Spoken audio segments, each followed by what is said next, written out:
kitchen is starting to smell amazing.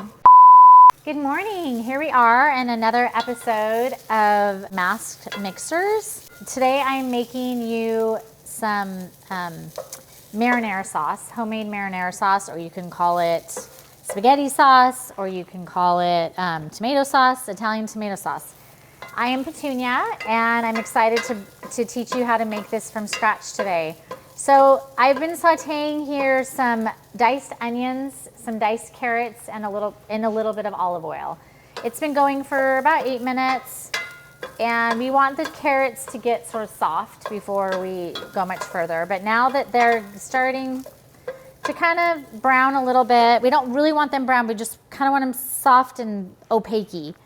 I'm gonna add just a little bit of garlic, because garlic you wanna make sure not to burn. So just a little bit of garlic. We'll get that just sauteed just a little bit. And then we are gonna move over to the blender. So just give me one moment here. Let's just saute this for, I don't know, the 30 seconds. I'm gonna taste one of these little carrots to see how well. They're starting to get soft. Okay, so I'm going to turn this off for a second and move over to my blender, because now I'm going to add the peeled tomatoes. So I need 2 cans of these San Marino, is that what they're called? San Marzano tomatoes. Oops, the lid just went in. So I'm gonna have to fish that out. Okay, we'll get the lid and we'll just put that in this can. And to this blender, I'm also going to add the carrots, because we don't want them really chunky in our sauce. We just want them to give us some flavor.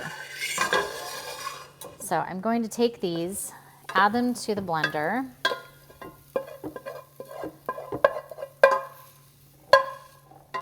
And we're just gonna puree this up and then put it back into the pan.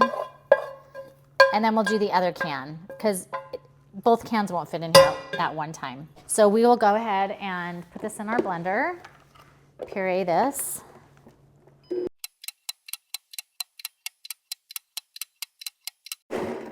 Okay, so it kind of changes into a little more orangey color. And I'm gonna add just a little more olive oil before I add this back to the pan. Game over. I'll turn this back on, kind of lower this time. And I'm gonna pour this back in, and then I'm gonna puree the other can of tomatoes. So now it's a nice little kind of saucy consistency. And we'll get that going, and I'm gonna add the other can. Hopefully I don't lose the lid this time. And put it in here. Okay, so we're gonna puree that, and then we'll add this also to the sauce. All right, that one won't take quite as long because it doesn't have the carrots in it. And we're gonna pour that in. So it's a nice little orangey color. Okay, so next we will add to the sauce salt, pepper, which I already have measured out in here. And we will also add some basil, some fresh basil that I chopped up. And also some tomato paste, which I'm gonna use this little spoon. Probably add about half that. Oh, I didn't get dried oregano. Hey, sisters. Hi, sisters. Can someone get me half teaspoon dried oregano? Or I'm gonna while you're doing that, I'm gonna start mixing this up, because you kind of have to, the tomato paste is a little bit thick, as you'll notice when you put that in. So we're gonna try to stir that up to get it going a little better. We just need about a half teaspoon of oregano. Thank you. Okay.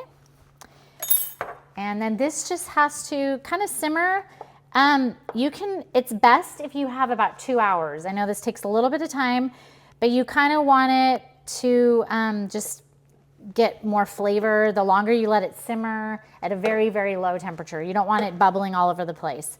You want to have just a few bubbles around the edges, and it'll just help the flavor be a lot more robust the longer you let it simmer. If you only have like 20 minutes, that's fine also, but if you have like 2 hours, it's really amazing. and you just let it go. So that's kind of all you need to put in it. You can taste it. If it doesn't seem like it has enough flavor, you can add more salt and pepper. But I put in a pretty good amount. And the basil, the fresh basil makes such a difference than using the dried. But if you only have dried, it's fine also. So yeah, so that's how you make the sauce. But we'll come back to you after it simmers for about 2 hours. Okay, so we're gonna check. This has been simmering for 2 hours. It's gonna be a little hot on the top, but see, go, and oh my goodness, it looks delicious. I'm gonna have a little taste test. It's gonna be hot. Wow, that's really, really good. I'm gonna have fresh basil on my lip there. Okay, so now we're just gonna put it over some delicious pasta and maybe make some meatballs and have a really, really yummy meal. And this will also stay really well in the fridge for a little while, but you could also freeze it if you needed to only use part of it and save it for another time. But really easy. You just have to give it time to simmer, and hope you enjoy. Wait, what is it? Eat it with a fork. Eat it. Wait, what is it?